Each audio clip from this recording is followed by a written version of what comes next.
Ladies and gentlemen, welcome to the Captain Kirk and Rick podcast with your host, Captain Kirk, and co-host, Rick. So sit down, get ready, and enjoy the show. Hey everybody, it's Captain Kirk and Rick. Hello. Hey, we're here in purple because we're going to celebrate the life of Prince. Rick is wearing blue, but Prince wore blue a lot. And your shoes, I'm pretty sure Prince would like those. Like there's some sort of heeled Italian thing. Nice job, Rick. He loved a special kind of shoe. He said that women were after him, because of this higher heeled, but it was I forget what kind of heel, but he said women like them. That's why he wore them. Well, when you find out, let me know, because I need a pair of those shoes. Okay. So, we started this podcast because we were going to talk about music, different bands, different things about the bands, maybe talk about songs you hadn't heard, bands that we thought were important. We start the podcast and people start dying. And so far all we've done is podcasts about the three greats, Bowie, Fry, and Prince now. And we did do a Taylor Swift one, but it didn't work. So those of you that heard we were going to do Taylor Swift, she's still coming, but our sound guy sucked. So, on with these three, Bowie, Fry, Prince, all dead within 3 months. Rick, it is now like there is a disturbance of the force. You've got these three greats that go in such a short time. Who's next? It's like God's calling them back, and there's going to be a great concert in the sky. Oh. And my daughter's up there, and I know she would love it. She would love these guys. She loved people like Queen. And she was highly religious. We're going to talk a little bit about that because Prince was extremely religious. We'll get into that. But right now, let's go crazy with Prince. Oh no, let's go crazy. Let's get nuts. Look for the purple banana till they put us in trouble. Dearly beloved, we're gathered here today to get through this thing called life. Electric word, life, it means forever, and that's a mighty long time. But I'm here to tell you there's something else, the afterworld, a world of never-ending happiness. You can always see the sun, day or night. So when you call up that shrink in Beverly Hills, the one, Doctor, everything will be all right. Instead of asking him how much of your time is left, ask him how much of your mind, baby. 'Cause in this life, things are much harder than in the afterworld. In this life, you're on your own. And if the elevator tries to bring you down, go crazy, punch a higher floor. You better live now before the Grim Reaper comes knocking at your door. There's Prince's lyrics to Let's Go Crazy. Prince died in an elevator. Pretty crazy. And I just think it's amazing what he says about the afterlife and how wonderful it is, but we're here on earth. And now Prince gets to rest. He worked and he worked and he worked. The last 156 hours of his life he was awake. He did not sleep. It's probably why he died from overwork. Anyway, he died in an elevator, and on April 21, and there was a song that he recorded on April 21, 1985, called Sometimes It Snows in April. In this, Prince said, "All good things, they say they never last." So that comes from the man who fused rock, punk, and soul together. And 31 years later, right after he said all good things they say never last, he died. But I say there's something that will last, and it's his music. Prince might be gone, but his music's gonna last. You know, it's weird, Rick, when a great musical artist dies, it's like a little bit of you, your past changes. These soundtracks. You know, we grew up listening to, doing our own thing. Now it's like, I don't know, the past is a little more etched in stone. You know, music is kind of like a time machine. What do you think about that, Rick? I agree with that 100%. I mean, you hear a song and you might think, oh, the first time I heard that song, I was doing this. Mm-hmm. You know, think of all the millions and millions of people that are thinking back to the 1980s and what Prince song was playing on the radio when they did. And you know, it's still there. Prince might be gone, but he's one of these people that's going to live on. Mm-hmm. I found it so interesting when he died. They were showing his mansion, and there was a rainbow over his house the day he died. A big, bright one. It wasn't, oh, I think I can see a rainbow. They photographed it. It was a rainbow. So, where do we start? Do we start at his death? You know, America mourned. There were massive buildings and structures like the New Orleans Superdome, Atlanta Ferris wheel, San Francisco Courthouse, all lit up in purple. I don't even know how they do that. I don't either. The day after it's lit up in purple, it takes us about a month just to put some Christmas lights on our courthouse. Yeah. You know, so what a tribute. His home baseball team, the Minnesota Twins, at their first home game after he died, at the 7th inning stretch, they played Little Red Corvette. And they'll do that for the rest of the season. I think that's amazing, but it's only fitting because Prince was all about Minneapolis and Minnesota. He was born there, he died there, he stayed there. Yeah, that's And pretty amazing. It is, and he loved that place, and he gave back to it. He donated things. We'll get a little into that. All of his friends and relatives told great stories about him, and news shows tried to get tributes together by the next night, and I watched those, and they were great. But we'll start at the first, with Prince. He was born. He was born into a family. That means he's human. He's not a superhero. He's just like us. His dad was a jazz musician. Mom was a social worker, but get this, also a jazz singer. Oh. So he had a little bit of music in him to start out with. Maybe not quite like us, Yeah, not quite like us. but we try.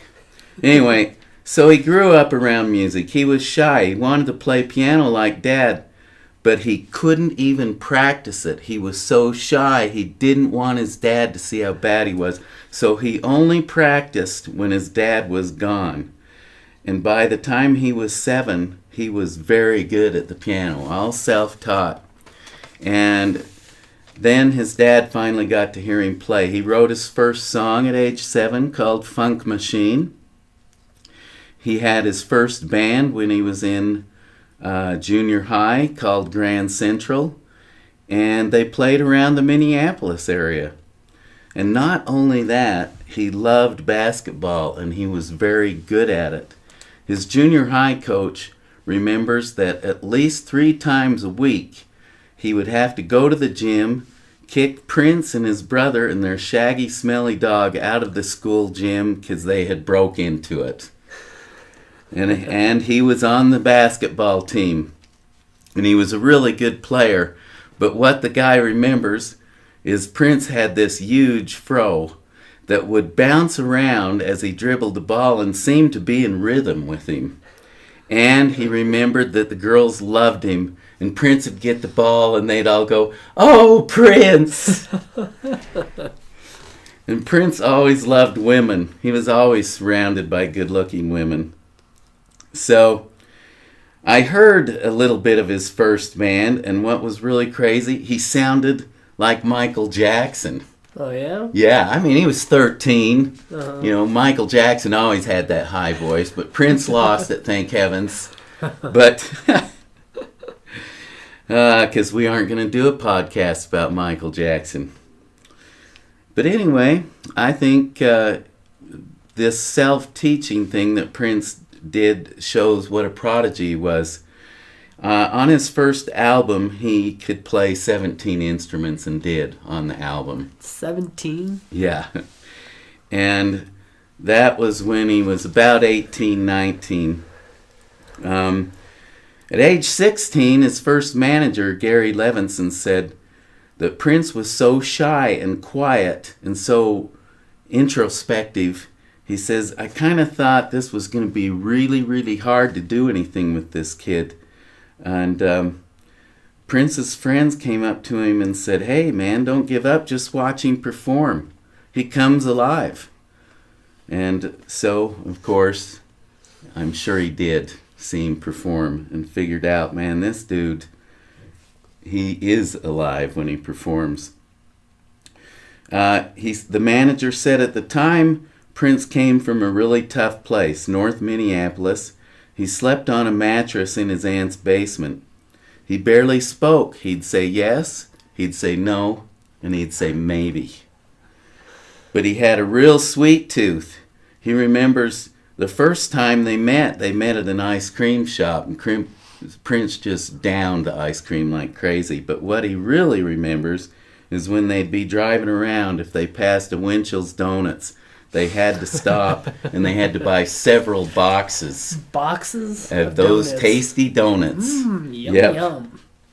Anyway, so in 1979, at this time Prince was 20, he released his first album called Prince.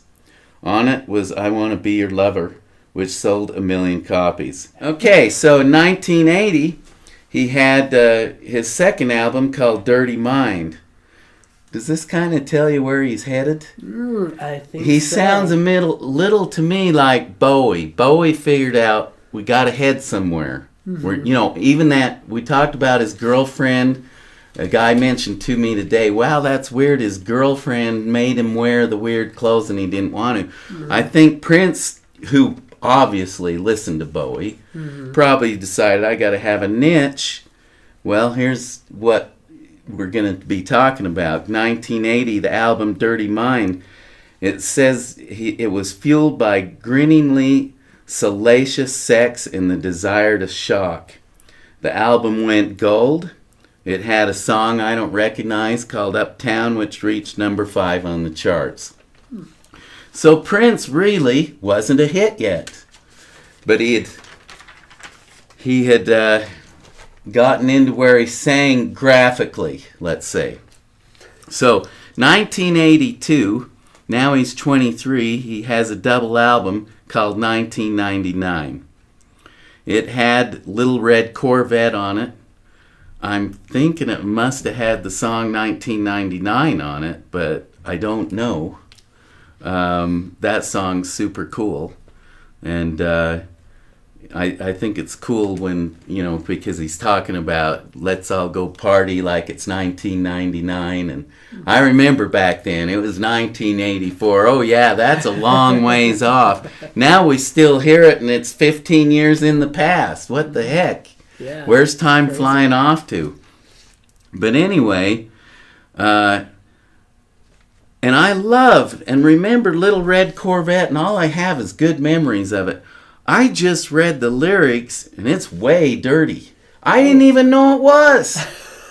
There's stuff I can't talk about on this podcast in case my grandkids happen to hear it.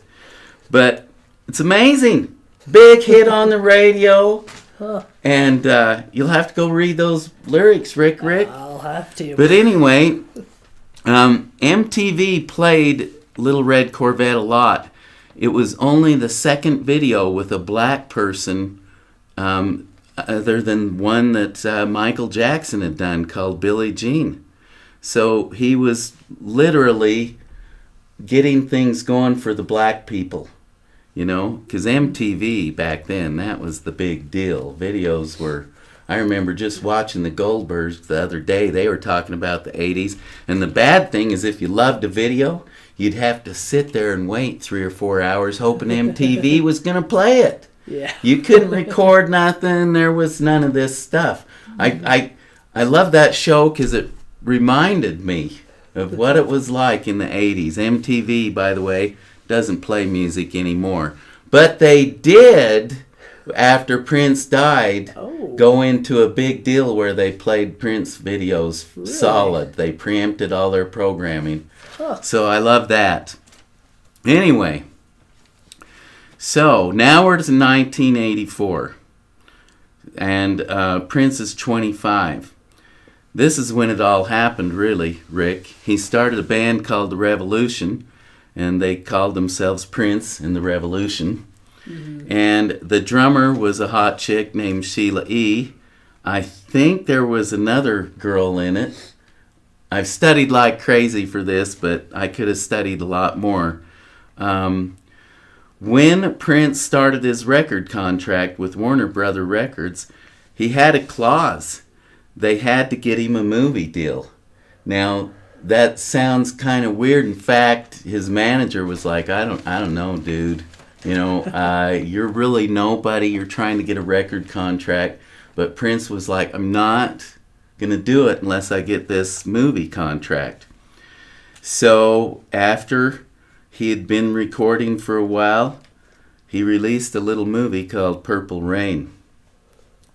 And that album sold 13 million copies, 24 weeks at number one. It won the Academy Award for Best Original Song Score. And at one point in 84, he had the number one album, the number one film, and the number one single in the U.S. First time any singer ever did this.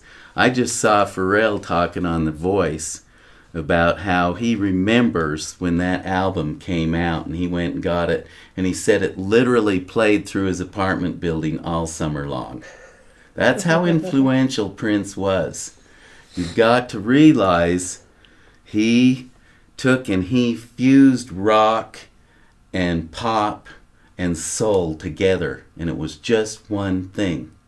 You were telling me how to you the music sounded all kind of the same, but I think if you had heard it back then with what else was out there, you'd realize, no, each song was very individual. People do have a sound, though. Yes. Right? Yeah. So, and what we don't realize, and, you know, I would love to say I was a big Prince fan and I have all of his albums. I was someone who liked his music, but I was more into steady mainstream rock and roll. But let me tell you, I loved his music. His hits were great. But we're going to talk here in a minute. I forgot to tell you something about his past life. In his early life, he was. I want to get to the God thing as much as I can with Prince. So, he was born a severe epileptic, but he doesn't. He only remembers a little bit of that. But he doesn't remember this, but his mom told him once that he came to her and he said he saw an angel and it said, "You won't be sick anymore." And he never was. After he told his mom that, the epilepsy was gone. Wow. So anyway, maybe that's why he believes in God and an afterlife. I think if you've seen an angel, even if it's in your dream, and it tells you you're not going to be sick anymore, you better stand up and listen. Yeah. Anyways, so he did read the Bible a lot, and he believed in it, and one thing he said was, what I do is I pray every day, and I thank the Lord for what I've got. And I think we got to remember Prince was human, and if you want to learn anything from him, learn that. We all come from a God that loves us, and he loved Prince, and he's back with him. Anyways, now to the darker side. We're going to talk about Tipper Gore. I'm not sure, but it could be Al Gore's wife. I think it is. But she heard her 11-year-old listening to a song called Darling Nikki. That's why I say we don't really know all of Prince's songs. We just hear the hits. But anyway, she heard that song. She's like, "Holy crap!" And grabs that away from her 11-year-old, and she goes ballistic, and she got with the government, and she started of parental advisory explicit lyrics that you now see, and Prince's album got to be the very first one that got put on. Anyway, about the same time, in 85, he did Raspberry Beret. What a cute, wonderful song. I mean, you wouldn't think anything. The dude, that's just a wonderful song. Did you hear that, Ricky? I did hear that one. I mean, can't you just imagine a beautiful girl with a dime store raspberry beret in her head? I could. And he sung another one on his 85 release called Pop Life that went to number 7, and I don't recognize that, and I'm sad. 86, a song named Kiss reached number 1, and I recognize that, and it was hot. And the Revolution disbanded. So they were only together, that particular band, for 3 years, but that was the big 3 years. That was when Purple Rain was made. By the way, he kept trying to make other movies, and they just bombed horribly. He made 4. They just bombed. So making movies ain't easy. One of my big favorite bands is Led Zeppelin, and they made a movie or two, and I've heard one of them's good, and I'm going to go watch it. But really, Purple Rain was a famous movie, so he did good, you know, when you think about it. Did you have the other 3 movies he made? I don't. I did. They bombed, but so I didn't write them down. But it seemed like there was about one every other year, and by 1990, I think he gave it up. And when we were speaking of how the Revolution disbanded, I saw him on Headline News. Another shout out to the beauty Robin Meade. Oh, Robin. And the Revolution is going to do a Prince tribute tour and get back together. Oh, really? And big question is who's going to be Prince and sing the songs. Yeah. But they ought to be able to play it. So that's cool. That's you could be Prince. Huh? Yeah, I am good looking enough, and I Yeah. did have an afro back in the 70s. Yeah. Oh crap! Half my hair's falling out and it's not curly anymore. Oh no! You're the one with the afro, Ricky. I could grow my do hair an out. afro. All right, revolution. We've got to call Sheila E up. Yes, wait Yeah. 6 months while I let my hair grow.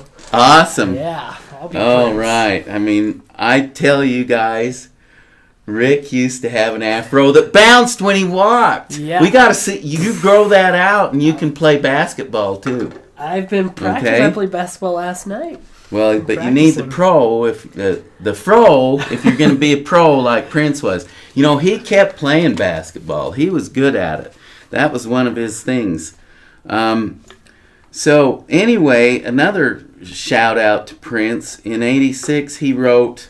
So I said he did Kiss, which reached number 1. He also wrote Manic Monday by the Bangles, which was number 2. Another Manic Monday. You've got to have heard that. Don't get that weird look on your face. I see it too often. Okay. Anyway, so that was a huge hit. Pop chart type hit. It's another Manic Monday. Okay. He also wrote You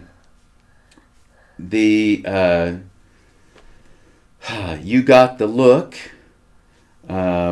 That was a Sheena E number 2. He wrote Chaka Khan, I Feel For You. I think that was their only big hit. They'd go, Chaka Khan, I feel for you.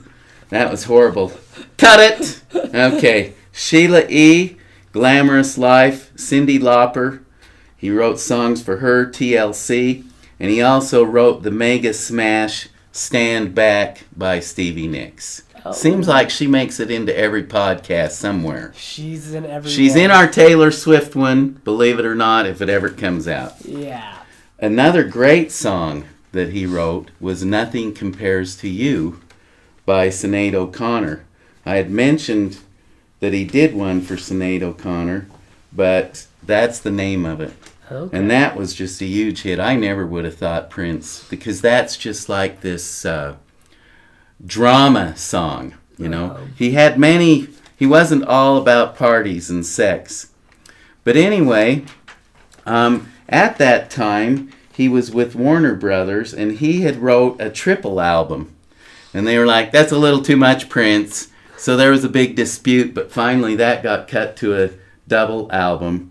And so even then, he had wrote all those other songs for all these people. Now we're to 89, and he appeared in Madonna's Like a Prayer album. He did lead guitar. They didn't show the credits, but really he did lead guitar on 3 or 4 songs. He also dated Madonna. He dated Kim Basinger. He dated Carmen Electra, Sheila E., Susanna Hoff, Apollonia 6. 91, he had his last number 1 hit called Cream. I don't recognize that song. That's when the other 2 big hits, Sinead O'Connor's song and Stevie Nicks' Stand Back, came out. So now in 2004, my notes got screwed up, people, so I'm sorry I repeated a couple things. Live with it. 2004.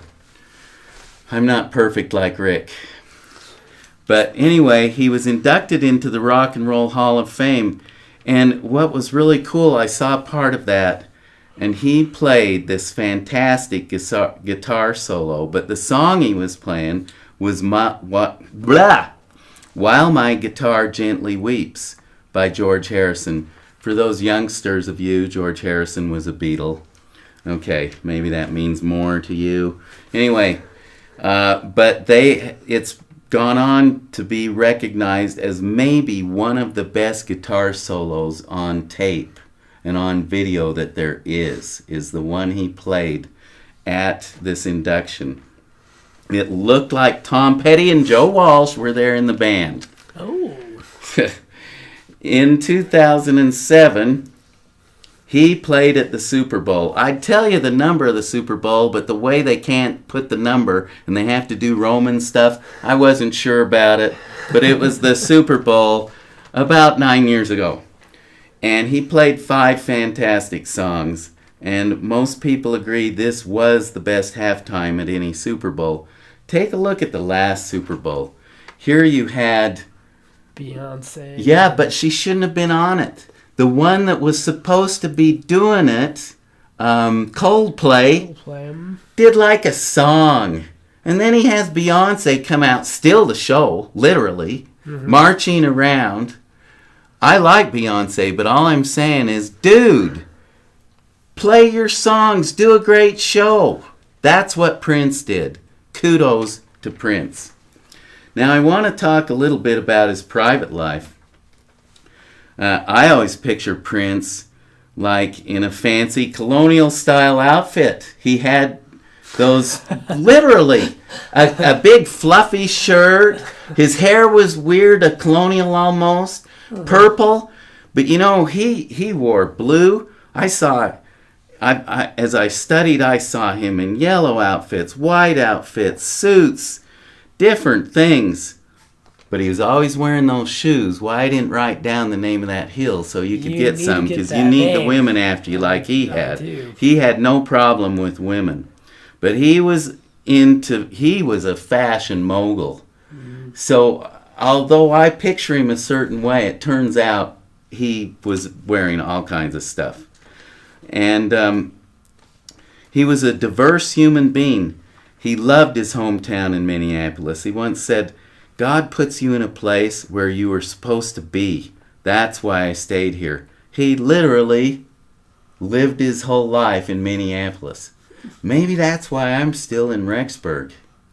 I got put here, I'm still here. Here. And it's a boring town, but I'm going to make the best of it. But Prince, boy, he did things to not make Minneapolis boring. He went to the baseball games. He went to the basketball games. He loved sports. He was out there. You could see him riding around the town on his bike. He would be at several record stores all the time, looking at everybody's records. He was always up on all the music. They all knew him so personally. One of them saw him 5 days before he died and said he looked kind of sick. And So, and like I said, he was up 156 hours before he died. That's a little too much. So I think he died of overwork, exhaustion. So Prince was everywhere. I tell you, he threw parties at his mansion, and they were fantastic. And he'd show up for a little while too. But people would always be like, how do we get, and these are superstars, how do we get invited? And they'd talk to somebody, oh, we can put you on the list. It'd be like after an award show or something. Prince is having this party. And man, they were great. Wow, let's talk about the mansion. It was 65,000 square feet. From the outside, it looks kind of like an ugly factory, maybe. Maybe Pillsbury makes dough there. Yeah, Pillsbury big flat dough. roof. I Yeah, mean, you're not okay. going to have a pitched roof on a 65,000 square foot place. Okay. Anyway, but it took 3 years to design by a special LA designer. It was called Paisley Park. Only costed $10 million to build, which I think for what was in it was amazing. He had, I saw pictures of it.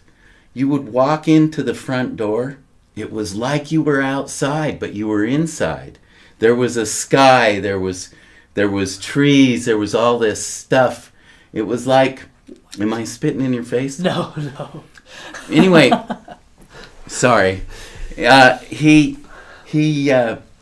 It just this huge, we'll call it a lobby-like thing, but it was Okay. better than probably any lobby you ever see in a 5-star hotel. And then there'd be another door and you'd walk into the house. And then you would probably, he had an actual rehearsal stage, so because he was a perfectionist, so he'd rehearse. He had a sound studio. He had the place where they'd throw the parties, where Yeah, there'd the- be music playing. Party room. And then upstairs is where he lived, and I'm sure it was pretty fancy. Did you hear that Prince doesn't have a will? Yeah. Did you read that? Oh, yeah. That's what they think. Prince had a partner for the last 9 years.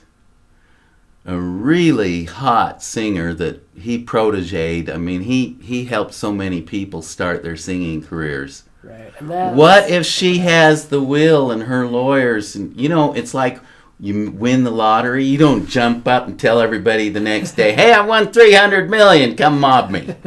You know what I mean? Right, yeah. So his sister says there wasn't a will. Okay, and I studied his sister. He did things for her, and they were kind of close. But what was weird was they had a pact back when they were young, and they were both musicians. And the pact was, if one of us gets famous, the other one isn't going to go bother him for money. And she held up to the pact, pretty Really? much. He helped put her through a rehab about 10 years ago. But, she didn't go. and she begging has for her money. own music career, Uh-huh. but she ain't no Prince. Right. And 2 days ago they were saying maybe she'll get it all, or maybe the way they're talking now, he's got 5 or 6 stepbrothers and stepsisters, and maybe the bunch of them will split it.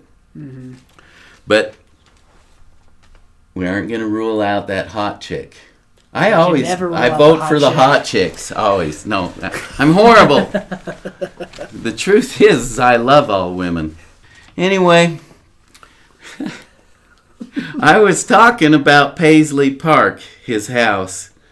He also downstairs had no windows. You know why? He didn't want to know if it was night or day. The dude was such a workaholic, he just wanted to get in there and work, and if it turned night, whatever, man. The other thing about this, he was awake for 156 hours. I am a little worried he knew he was dying. So he was like, because he had a concert booked 2 weeks before he died, and he'd had the flu and he had to cancel it. Within a week, he'd already gone back and made up the concert. But then flying on the way home, he got unresponsive and they had to do an emergency stop at a little town, put him in the hospital. 12 hours later, after a bunch of IVs of fluid, and he was dehydrated, he's off again and heads back to Minnesota. So the dude was a workaholic. I worry a little bit he knew he was going. I don't know. I've digressed. So, anyway, and I said he threw concerts, and they were for the locals. They'd all just go there. It might be at 2 a.m. You know, he had a big dance party the Saturday before he died, and at 12 o'clock he came out and he says, everybody's worried about me, I'm fine. You know, these would be like parties with a DJ slinging out songs, you know. Also, he had some rules at these parties, or anybody that came in the mansion. No alcohol, no smoking, no swearing, and no photos. So whatever you think about his music, this dude was like David Bowie. He had two sides. Yeah, he sang about sex. He liked sex. He liked women. But he didn't even watch our movies. Really? He owned his own movie theater, and sometimes he would rent it to go there late at night and watch a movie he wanted to see. Last known movie he watched was Zootopia. So that's why we're, instead of talking about the songs, you go listen to the songs. They're cool. We're just talking a little bit about his life. He was called the patron saint of First Avenue. He donated all kinds of money to schools and libraries in the local area. If their art program was going to get dropped, he donated money. He was married twice. He had a son with his first wife who died of Pfeiffer syndrome after 1 week. And like I said, he also had a latest partner since 2007. Her name was Brie Valente. She also had a real name, Fuentes or something. She was beautiful, so I forgot her other name. Anyway, so it's not that he sold 100 million albums, which is one of the highest sellers ever. I mean, he's right up there with Taylor Swift. But it's that he's human. He was a great artist. Many people say one of the greatest musicians you can ever believe. And he knew music could help you heal. I tell you, there's times I've been depressed. I put on a song, and it's helped me so much. One in particular by R.E.M. I was down in the dumps, and it was called Everybody Hurts. I didn't know the song was going to come on and hit me like that. I was just listening to R.E.M.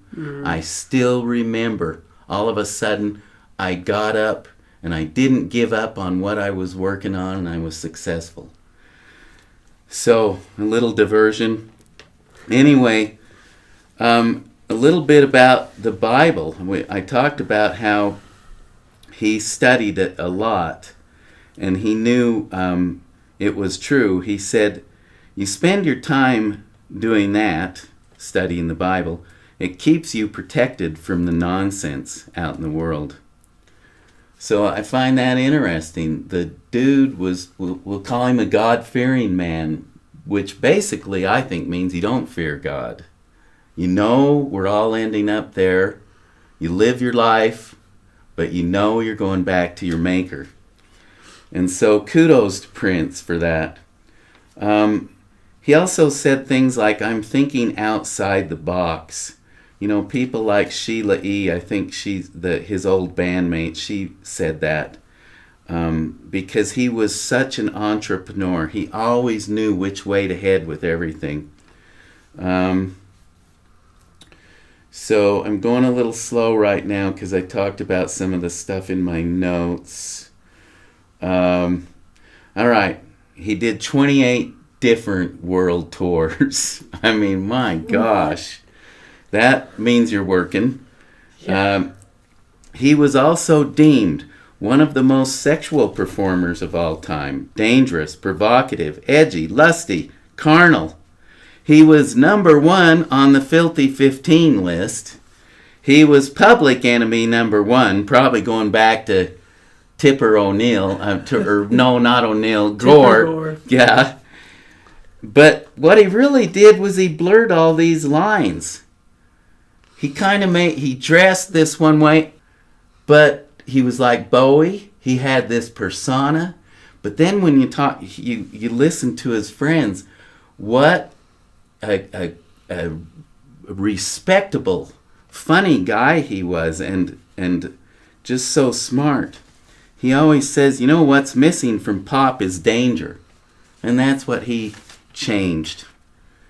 He changed the danger.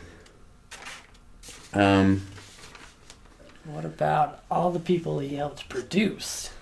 Did you read up on that? Yeah. I did, but I didn't take notes because there was too many of them. I think that's something I didn't know. Well, that's what I was saying. This guy didn't just have the 80s with his great songs. He was always out there. Right. And in fact, he has a vault full of 300 to 1,000 songs that he did not want to release. But when questioned, he said, I suppose one day they'll be released. But maybe not. If he had a will, he could say, I don't want these released. I kind of think maybe in some form or another, some of it will be released. That music's worth a lot of money. Oh, yeah. I don't know who owns the rights. I imagine he owns them because he was in a big fight with Warner Brothers. And that's why he changed his name once to a symbol, because they wouldn't let up on him. So he made it so hard for everybody to say his name. And then he went and he just whipped out like 5 albums. Oh, you want music? He whipped out like 5 albums in a year. There's your music. And he was off the contract and went to Arista Records, who the great Kinks was on for quite a while. Oh. A band we'll study, hopefully before someone in it dies. Yes, but probably not. the way we do with our podcast, it appears someone has to die before we do them. Hope, Taylor Swift, that doesn't happen to you, because we literally we're waiting for Curb Stomp to come back. By the way, we're sorry Curb Stomp's not here, but obviously she thought something was more important than us. Yeah, unbelievable. It was unbelievable, but Curb Stomp is cool, and we're going to get her back for all of you that are now Curb Stomp fans. And we won't let her change her name, what she tried to on the last podcast. Not going to happen. It will be back to Curb Stomp. Yes. So, finishing things up, he had an old girlfriend we mentioned before, Carmen Electra, who said she thought his real soulmate, even though she went with him, was a girl named Vanity from Vanity 6. Purple Rain was about her, she says, and what's weird was this Vanity also died at age 57. A professional photographer, Kevin Mayer, that would always go photograph Prince, said not only was Prince a photographer's dream, I mean, I guess you could just go there and Prince would just give you dream photos. He was so good. But he was also a great businessman. He was really popular and, like I mentioned before, he was funny. But Shy Prince said it best, I'm just a little guitar-playing man trying to get my thing together. So to end it, some more lyrics from his first worldwide hit. Dig, if you will, the picture of you and I engaged in a kiss. The sweat of your body covers me. Can you, my darling? Can you picture this? So that's from When Doves Cry. And I think I can now hear doves crying because Prince is gone to the afterlife. Bye, peoples. All right, till next time. Thank you.